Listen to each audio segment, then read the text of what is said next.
नमस्कार दोस्तों, मैं सुप्रिया स्वागत करती हूँ आपका डिकोड एग्जाम के डेली करंट अफेयर की क्लास में। दोस्तों, आज हम अपनी करंट अफेयर की क्लास में डिस्कस करेंगे 17 मार्च 17 मार्च से रिलेटेड करंट अफेयर को। तो चलिए जल्दी से आप सभी लोग सेशन से जुड़ जाइए, सेशन को शेयर करें आप लोग। और जैसा कि मैं उम्मीद कर रही हूँ आप सभी लोग अपनी जो है शॉर्ट नोट्स बना रहे होंगे। डेली जो है पीडीएफ आपको प्रोवाइड की जाती है, उसे अपनी जो है नोट्स बनाना आप लोगों ने शुरू कर दिया है। और साथ ही साथ देखिए जैसे जैसे एग्जाम पास आ रहा है, कोशिश करिए अपना थोड़ा सा प्रिपरेशन की या फिर रिवीजन की स्पीड को थोड़ा तेज कर दीजिए। टेस्ट पेपर सॉल्व करिए, प्रीवियस के पेपर देखना बहुत ज्यादा जरूरी है। ठीक है, तो चलिए स्टार्ट करते हैं अपनी क्लास को। उसके पहले कहना चाहूंगी जल्दी से चैनल सब्सक्राइब कर लीजिए और बेल आइकन प्रेस कर लीजिए। इससे आपको चैनल से रिलेटेड हर क्लास की वीडियो का प्रॉपर नोटिफिकेशन मिलेगा और आपकी कोई भी क्लास मिस नहीं होगी। चलिए देर नहीं करते हैं और अपनी क्लास स्टार्ट करते हैं। और आज की क्लास में दोस्तों हमारा सबसे पहला क्वेश्चन है कि निम्नलिखित में से कहां साझा बौद्ध विरासत पर अंतरराष्ट्रीय सम्मेलन आयोजित किया गया। तो साझा बौद्ध विरासत पर अंतरराष्ट्रीय सम्मेलन दोस्तों कहाँ आयोजित किया गया।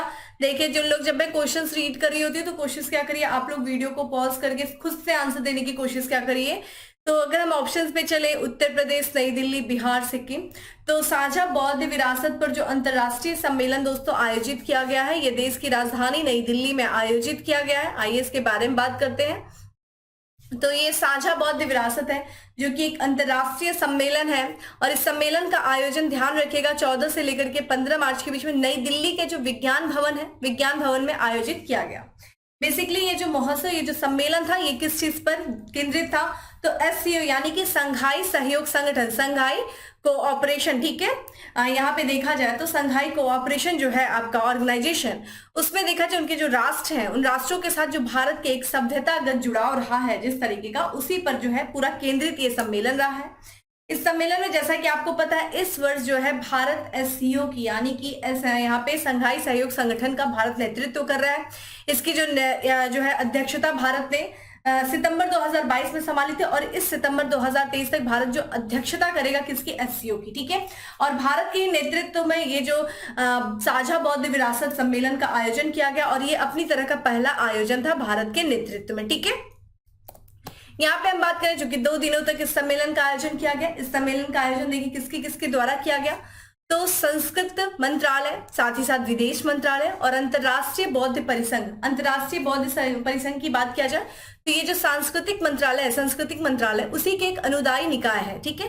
उसी के द्वारा जो है इन तीनों लोगों ने मिलकर के इस सम्मेलन का आयोजन किया है।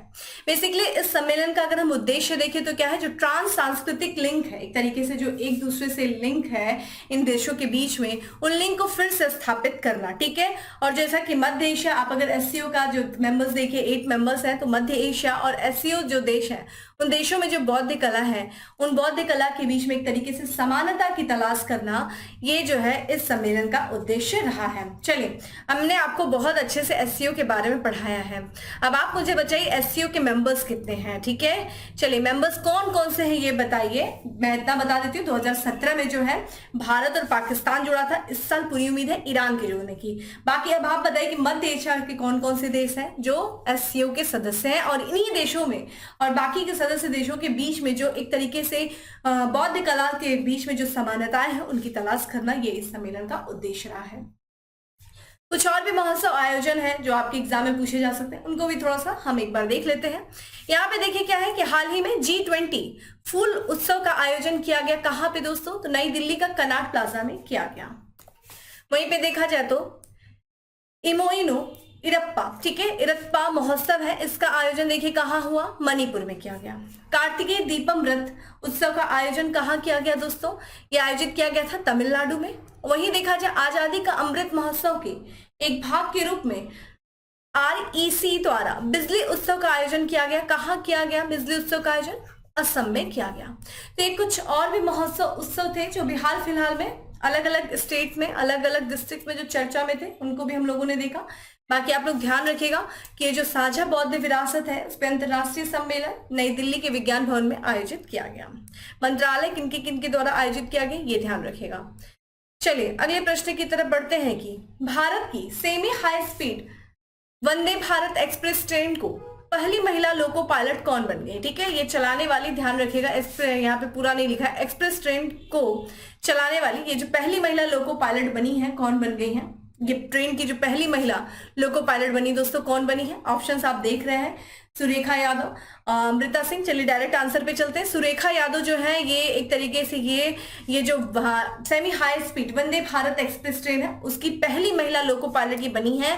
तस्वीर आप इनकी देख रहे हैं स्क्रीन पे, ध्यान रखिएगा, ये एशिया की पहली महिला है जो लोको पायलट बनी है। ठीक है, और इसको संचालन इन्होंने किया, इस ट्रेन को चलाया है।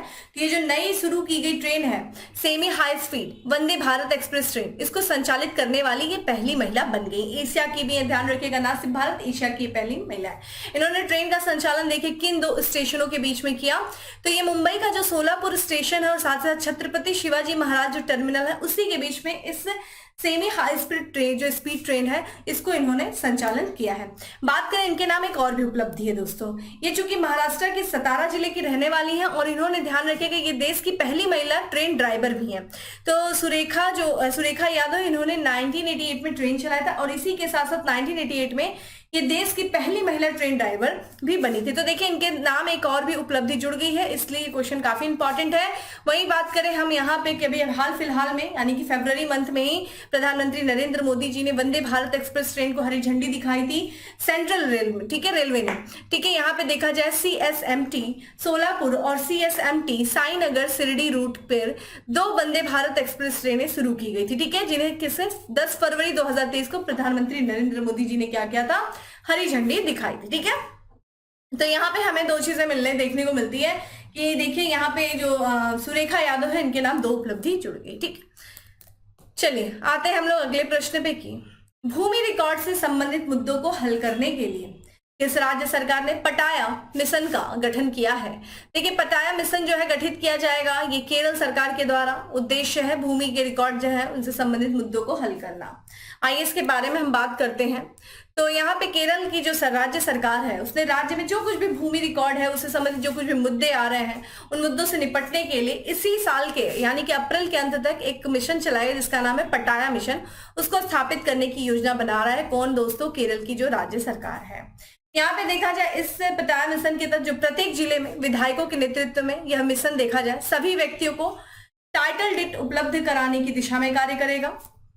ठीक है, ये देखा जाए अभी अगर आपको पता हो कि भूमि सुधार अधिनियम आया था उसको आए हुए 5 दशक हो गए, क्योंकि इस 5 दशक पहला जो भूमि सुधार अधिनियम रहा है उसके लागू होने के बावजूद भी बहुत सारी अभी भूमि के रिकॉर्ड से संबंधित जो समस्याएं हैं अभी भी बने हुई हैं, उनका समाधान प्रॉपर नहीं मिलता है, जिस कारण से ये जो है इस तरह का जो राज्य है इस तरह के नए नए मिशन शुरू करता है। तो इसीलिए प्रस्तावित पटाया मिशन जो है ये शीर्षक विलेखों के वितरण में तेजी लाएगा। ठीक है, यहाँ ध्यान रखिएगा। कुछ और भी यहाँ पे चीजें हैं जो मेंशन है, जैसे कि हम देखेंगे कि पहला मल्टी मॉडल लॉजिस्टिक पार्क कहाँ बना, तो ये सब क्वेश्चंस भी देख लेते हैं हम लोग थोड़ा सा। देखिए रिलायंस ने देश का पहला मल्टी मॉडल लॉजिस्टिक पार्क बनाने की घोषणा की है, कहाँ दोस्तों? तो तमिलनाडु की जो राजधानी है चेन्नई, वहां पे। वही देखा जाए सभी जिलों में 5G सेवा पाने वाला देश का पहला राज्य बन गया है दोस्तों, कौन बन गया है? गुजरात बन गया है। ठीक है, और यहाँ पे देखा जाए विश्व का पहला संस्कार केंद्र, ठीक है, तो कहाँ खोला जाएगा दोस्तों? तो ये राजस्थान के झुंझुनू में जो है ये विश्व का पहला संस्कार केंद्र। ठीक है, तो यहाँ पे क्रिमेंशन सेंटर जो है ये खोला जाएगा झुंझुनू में राजस्थान में। ये बहुत इंपॉर्टेंट है क्योंकि ये विश्व का पहला है। ठीक है, तो यहाँ पे कुछ और भी स्टेट से रिलेटेड चीजें नहीं है जो इंपॉर्टेंट थी, हम लोगों ने उसको भी देखा। चलिए अब बात करते हैं हम अपने अगले प्रश्न की। हाल ही में चर्चा में रहा चितवन नेशनल पार्क कहाँ स्थित है? देखिए ये आपका एनवायरमेंट इकोलॉजी से नेशनल पार्क से रिलेटेड ये क्वेश्चन है और मैं कोशिश करती हूँ कि इस तरह के क्वेश्चन एक लेके आऊं जिससे कि आपका रिवीजन भी हो जाए और साथ ही साथ जो चर्चा में देखिए यही सब प्रश्न बनते हैं। ठीक है, तो यहाँ पे हमें चितवन नेशनल पार्क देखिए यहाँ पे देश लिखा हुआ है, किस देश में स्थित है? तो ध्यान रखिएगा ये नेपाल में स्थित है, नेपाल से संबंधित है ये चितवन नेशनल पार्क। ठीक है, और ध्यान रखिएगा चितवन राष्ट्रीय उद्यान जो है नेशनल पार्क ये नेपाल का पहला राष्ट्रीय उद्यान है, ध्यान रखिएगा। ठीक है, इसे देखा जाए 1973 में इसको स्थापित किया गया था, रॉयल चितवन नेशनल पार्क के रूप में स्थापित किया गया था। और आगे चल करके 1984 की बात करें तो इस चितवन नेशनल पार्क को विश्व धरोहर स्थल जो है वो बना दिया गया था। ठीक है, इसमें बात करें ये पार्क कहाँ स्थित है, तो ये पार्क देखा जाए जो दक्षिण मध्य नेपाल है उसके उस उष्णकटिबंधीय भीतरी तराई में ये क्षेत्र स्थित है। विशेष रूप से देखा जाए तो उसका निकटवर्ती जो इसके पास में एक और राष्ट्रीय उद्यान है जिसका नाम है परसा राष्ट्रीय उद्यान। ये बिहार का जो वाल्मीकि राष्ट्रीय उद्यान है उससे ये सटा हुआ है। तो देखिए हमें क्या पता चला कि एक परसा राष्ट्रीय उद्यान ये भी देखा जाए नेपाल में है, और यहाँ पे चितवन राष्ट्रीय उद्यान ये भी नेपाल में है, और यहाँ पे परसा राष्ट्रीय उद्यान से सटा हुआ बिहार का एक राष्ट्रीय उद्यान है जिसका नाम है वाल्मीकि राष्ट्रीय उद्यान। तो ये हम लोगों ने चीजें देखी। अच्छा आगे बात करते हैं भाई क्यों ये चितवन राष्ट्रीय उद्यान ये चर्चा में। तो देखिए अभी हाल ही में एक रिपोर्ट आई है, इस रिपोर्ट में ये बात ये की गई है कि जो चितवन राष्ट्रीय उद्यान है जो नेशनल पार्क है उसके बीच से जो बहने वाली नदी है यानी कि राप्ती नदी जो है उसमें जो मगरमच्छ है उन मगरमच्छ के लिए जो अवैध मछली पकड़े, जो अवैध तरीके से जो लोग मछली पकड़ते हैं, ठीक है, जिस भी तरीके से जो रेत का खनन किया जाता है उससे जो इस नदी में रहने वाले जो मगरमच्छ हैं उन पे काफी ज्यादा खतरा पैदा हो रहा है उनके ऊपर, जिस कारण से ये जो है चितवन राष्ट्रीय उद्यान चर्चा में रहा है। ठीक है, तो देखिए यहाँ पे हमें राष्ट्रीय उद्यान देखने को मिला, तो ये थोड़ा लिख लीजिएगा क्योंकि बहुत इंपॉर्टेंट है, कंफ्यूज हो सकते हैं। चितवन राष्ट्रीय उद्यान भाई ये कहाँ से आ गया। ठीक है, चलिए अब अगली बात करते हैं। अगला प्रश्न है हमारा कि भारत और किस देश के बीच सहयोग ज्ञापन अनुसंधान में सहयोग के लिए समझौते ज्ञापन पर हस्ताक्षर किया गया है। तो सहयोग ज्ञापन अनुसंधान में सहयोग के लिए समझौता ज्ञापन पर हस्ताक्षर किया गया भारत और किस देश के बीच में। ऑप्शंस आप देख रहे हैं Sweden, France, Germany, Japan. Correct answer आप लोग करिए, जल्दी से जल्दी आंसर करिए, वीडियो को शेयर करते रहा करिए, साथ ही साथ लाइक करिए। ठीक है, यहाँ पे देखिए करेक्ट आंसर है स्वीडन। ठीक है, स्वीडन से किया गया। आइए बात करते हैं, देखिए जो भारत का एक बोर्ड है अनुसंधान बोर्ड, ध्यान रखिएगा कौन सा, तो भारत का जो विज्ञान और इंजीनियरिंग अनुसंधान बोर्ड है, और साथ ही साथ एक फाउंडेशन है स्वीडन की जिसका नाम है, ध्यान रखिएगा, the Swedish Foundation for International Cooperation in Research and Higher Education. Stockholm जो कि कैपिटल है वहां पे ये फाउंडेशन स्थित है, और इन्हीं के बीच में जो है, इन्हीं दोनों के बीच में एक सहयोग ज्ञापन पर हस्ताक्षर किया गया है। उद्देश्य क्या है, उद्देश्य ये है जो अनुसंधान संस्थानों के बीच में जो अनुसंधान नेटवर्किंग है उसको बढ़ावा देना, और साथ ही साथ एक दूसरे को क्या करना, परस्पर सहयोग को सुदृढ़ करना, यही इसका क्या है उद्देश्य है। ठीक है, इस सहयोग की बात किया जाए, यह सहयोग ज्ञापन जो है इसका उद्देश्य बेसिकली क्या है, जो दोनों देश यानी कि भारत और स्वीडन में गतिशीलता वित्त पोषण के अवसरों को बढ़ावा देना है। ठीक है, यहाँ पे हम देखें तो इस गतिशीलता गतिविधियों के साथ साथ देखा जाए यहाँ पे सेमिनारों का, कार्यशालाओं का, सम्मेलनों के माध्यम से अकादमिक सहयोग को सुविधा प्रदान करेगा। ठीक है, तो ये ध्यान रखिएगा। बेसिकली आप लोगों को क्या देखने को मिला कि यहाँ पे जो इंडिया और स्वीडन के बीच में रिसर्च नेटवर्किंग को लेकर के उसको बढ़ावा देने के लिए, उसको एक दूसरे के साथ मतलब कॉपरेट करने के लिए, उसको प्रमोट करने के लिए भारत और स्वीडन ने क्या किया है, समझौता किया है। भारत के विज्ञान और इंजीनियरिंग अनुसंधान बोर्ड ने, और यहाँ पे स्वीडन की एक संस्था है जिसका नाम है the Swedish Foundation for International Cooperation in Research and Higher Education. ठीक है, चलिए आइए देख लेते हैं स्वीडन भी। आपको यहाँ पे स्वीडन का मैप देख रहा होगा जिसके नॉर्थ में आर्कटिक ओशन दिख रहा है, और ये बाल्टिक और नॉर्थ, ठीक है, से घिरा हुआ ये देश है। ठीक है, यहाँ पे आपको दिख रहा है स्वीडन। ठीक है, देखिए स्वीडन जो कि यहाँ पे किससे किससे अपनी सीमा साझा कर रहा है, नॉर्वे से और फिनलैंड से अपनी सीमा साझा कर रहा है, और इसकी जो राजधानी है स्टॉकहोम, ये बाल्टिक सागर से लगी हुई है। ठीक है, यहाँ से थोड़ा सा आप देखिए, यहाँ पे डेनमार्क आपको दिख रहा है, और ये देखिए नॉर्थ, ठीक है, सी है। स्वीडन की राजधानी देखिए क्या है दोस्तों, स्टॉकहोम है, और इसकी जो मुद्रा है वो है स्वीडिश क्रोना। बात करें यहाँ पे देखिए राजसाहिब नाम मात्र की कार्ल 16 गुस्ताफ जो है वो यहाँ के राजा है। प्रधानमंत्री की बात किया जाए तो उल्फ क्रिस्टरसन जो है वो यहाँ के प्रधानमंत्री। ठीक है, तो ये था हम लोगों ने स्वीडन देखा। अब बात करेंगे हम अपने अगले प्रश्न की। तो हमारा अगला प्रश्न है कि एक्सरसाइज ला पेरोस 2023 का तीसरा संस्करण कहाँ आयोजित किया गया। ऑप्शंस आप देख रहे हैं, प्रशांत महासागर, हिंद महासागर। तो देखिए ये जो एक्सरसाइज ला पेरोस है इसका तीसरा संस्करण हिंद महासागर में जो है आयोजित किया गया। आइए इस एक्सरसाइज के बारे में पढ़ते हैं। ध्यान रखिएगा बहुपक्षीय युद्धाभ्यास है, यानी कि इसमें बहुत सारे पक्षों ने भाग लिया, जिसका इस एक्सरसाइज का नाम क्या है, ला पेरोस। ठीक है, ये इसका तीसरा संस्करण है जिसका आयोजन 13 से लेकर के 14 मार्च के बीच में किया जा रहा है। कहाँ पे दोस्तों, तो हिंद महासागर के क्षेत्र में आयोजित किया जा रहा है। चूंकि हमने बताया ये बहुपक्षीय युद्धाभ्यास है तो इसमें कई सारे जो है पक्षों ने भाग लिया, जिसमें से देखा जाए तो इसमें इस संस्करण में रॉयल ऑस्ट्रेलियाई नौसेना, फ्रांसीसी नौसेना, ठीक है, भारतीय नौसेना, जापानी maritime self defence force, royal navy, United states navy के कर्मियों, जहाजों और इंटीग्रल हेलीकॉप्टरों की भागीदारी इसमें रही है। बेसिकली जो है इस अभ्यास का, चूंकि नौसेना अभ्यास है तो इसका जो आयोजन किया गया है ये द्विवार्षिक अभ्यास का ला पेरोस, ये फ्रांसीसी नौसेना के द्वारा जो है इसको आयोजित किया गया। ठीक है, उद्देश्य क्या है?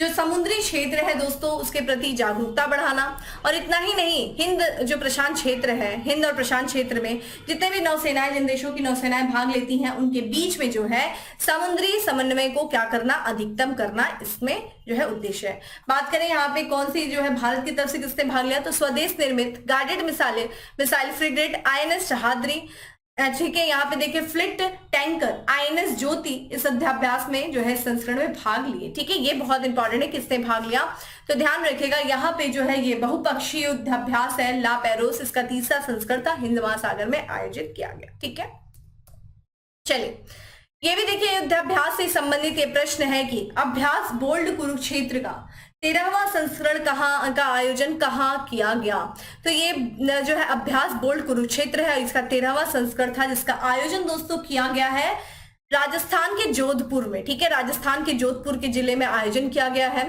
ठीक है, कुरुक्षेत्र अभ्यास बोल्ड कुरुक्षेत्र, ध्यान रखिएगा ये 13वां संस्करण था।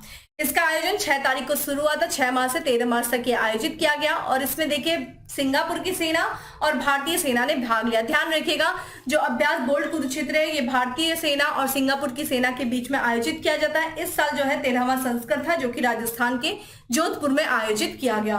मेजबानी किसके द्वारा की गई इस वर्ष, यानी कि भारतीय सेना के द्वारा किया गया। इसमें देखा जाए भारतीय सेना में इसमें जो है 42वीं बटालियन, सिंगापुर आर्म्ड रेजिमेंट और भारतीय सेना की एक आर्म्ड ब्रिगेड के सैनिकों जो है इसमें शामिल हुए। बात करें ये जो दोनों सेनाएं हैं, दोनों देशों की सेना है, उनमें पहली बार कमांड पोस्ट एक्सरसाइज में हिस्सा लिया गया। ठीक है, अगर हम बात करें अभ्यास बोल्ड कुरुक्षेत्र तो इसको सबसे पहली बार 2005 में आयोजित किया गया था, और ये दोनों देशों के बीच में यानी कि भारत और सिंगापुर के बीच में एक मजबूत द्विपक्षीय रक्षा संबंधों पर जोर देता है। ठीक है, तो बेसिकली अगर हम देखें कि हमने 2 अभ्यास देखा, यहाँ पे दूसरा अभ्यास है अभ्यास बोल्ड कुरुक्षेत्र, 13वां संस्करण था, जोधपुर में आयोजित किया गया।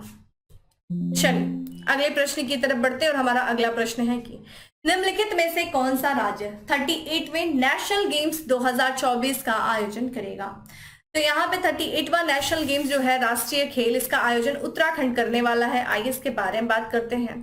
तो यहाँ पे भारतीय ओलंपिक जो संघ है उन्होंने यह तय कर दिया है कि जो 38वें राष्ट्रीय खेल का आयोजन होगा ये किया जाएगा उत्तराखंड में। चूंकि इसकी दावेदारी पेश किया था, मेजबानी करने की दावेदारी छत्तीसगढ़ ने भी किया था, लेकिन यहाँ जो है भारतीय ओलंपिक संघ ने जो मेजबानी दी है वो उत्तराखंड को दिया है। और ये बात बताई गई है, जो बैठक हुई थी उसमें उत्तराखंड ओलंपिक संघ के जो महासचिव हैं जिनका नाम है DK सिंह, उन्होंने जो है इसकी जानकारी दी कि अगले साल यानी कि 2024 में होने वाले 38वें नेशनल गेम की मेजबानी वो किया जाएगा उत्तराखंड के द्वारा। चलिए कमेंट बॉक्स में आंसर करिए कि भारतीय ओलंपिक संघ के अध्यक्ष वर्तमान में कौन है, ये मुझे कमेंट बॉक्स में आंसर करिए। आइए कुछ और भी खेलों के बारे में जान लेते हैं कि कौन सा देश आने वाले दिनों में कौन से खेल का आयोजन करने वाला है।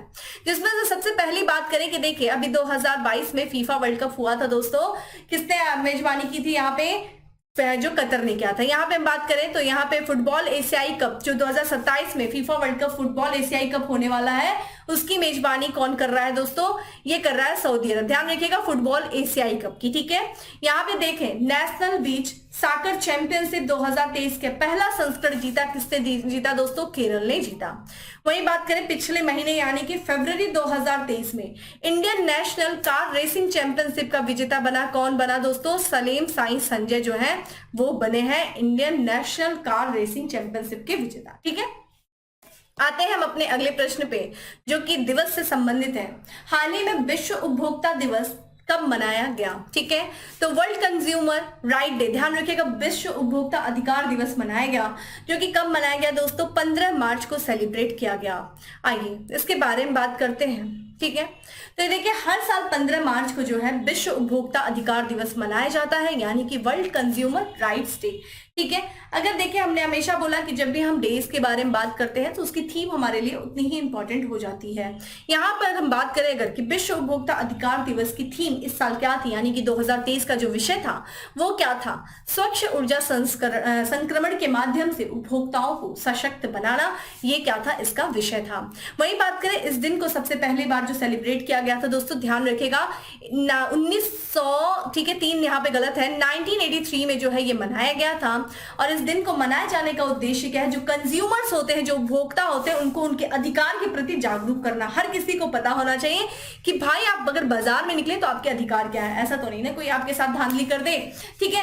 तो एक तरीके से यह सुनिश्चित करना कि उपभोक्ताओं के अधिकार जो है उनका सम्मान किया जाए और अनुचित बाजार कदाचार से उनको बचाया जाए, इसीलिए इस दिवस को मनाते हैं। इन्हीं सबको ध्यान में रखते हुए कानून भी पारित किया गया था 1986 में, लेकिन जिसको हाल ही में बदल दिया गया सरकार के द्वारा। तो देखिए 2019 की बात है कि केंद्र सरकार ने उपभोक्ताओं के हितों की रक्षा के लिए साथ ही साथ जो है बाजार में जिस तरह का विवाद होता है उन विवादों के समय पर निपटान के लिए एक कानून था, जो कि 1986 का जो पुराना अधिनियम था उसको बदल दिया गया और उसकी जगह पे एक नया अधिनियम आया जिसका नाम है उपभोक्ता संरक्षण अधिनियम 2019।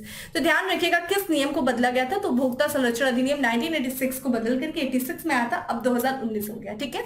वही बात करें, चूंकि हम लोगों ने अभी बात किया वर्ल्ड कंज्यूमर राइट डे के बारे में, चूंकि वर्ल्ड अगर हम बात करें राष्ट्रीय जो उपभोक्ता दिवस मनाया जाता है, ठीक है, तो भारत जो है हर साल वो 24 दिसंबर को ध्यान रखिएगा राष्ट्रीय उपभोक्ता दिवस मनाता है, ठीक है। तो हमें यहाँ दिवस से रिलेटेड चीजें मिली, बाकी जो मैंने क्वेश्चंस पूछा है उम्मीद है आप उसका आंसर करेंगे। आइए आज के लास्ट क्वेश्चन की तरफ बढ़ते हैं कि SCO यानी कि संघाई सहयोग कॉर्पोरेशन, ठीक है, संगठन युवा परिषद की 16वीं बैठक का उद्घाटन कहाँ किया गया दोस्तों, नई दिल्ली में किया गया, ठीक है।